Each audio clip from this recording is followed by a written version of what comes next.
a world consumed by shape and form, beauty standards of today are being reborn. Gone are the days of natural grace, now replaced by a plastic face. Frozen expressions, lips swollen and plump, eyes pepper sprayed, lost in a cosmetic slump. Nose is tiny, nostrils hard to find, a world entrance by an elusive design.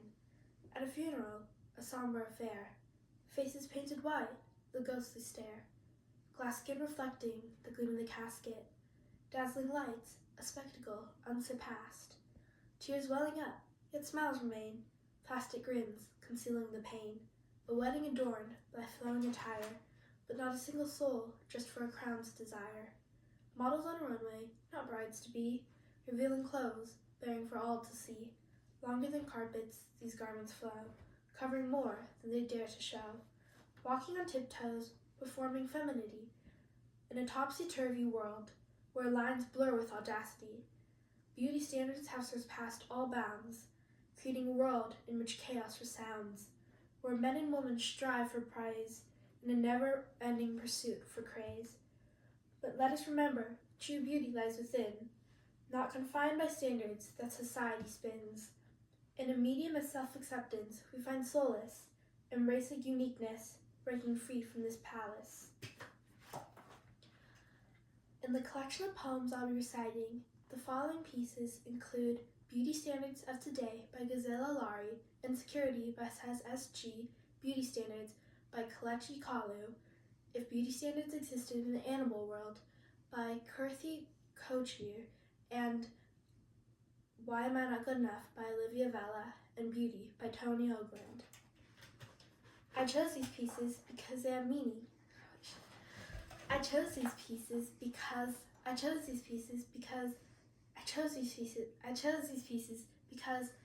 used to feel bad. I used to get upset when I would think of myself and the way I would look. Looking back, I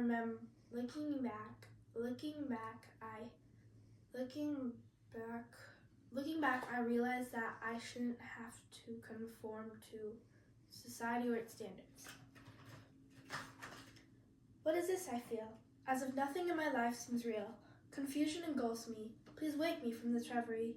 I have so many questions, yet deep down I know the solutions. But still, I can't understand my insecurity.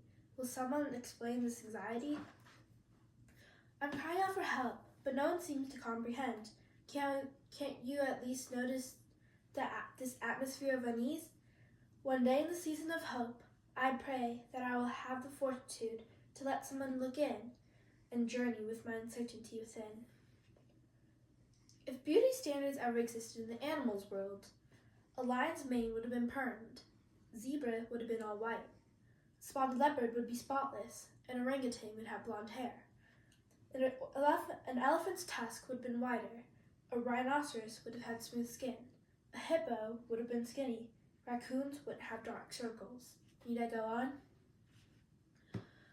When the medication she was taking caused tiny vessels in her face to break, leaving faint but permanent blue stitches in her cheeks, my sister said she knew she would never be beautiful again. After all those years of watching her reflection in the mirror, sucking in her stomach and standing straight, she said it was a relief being done with beauty.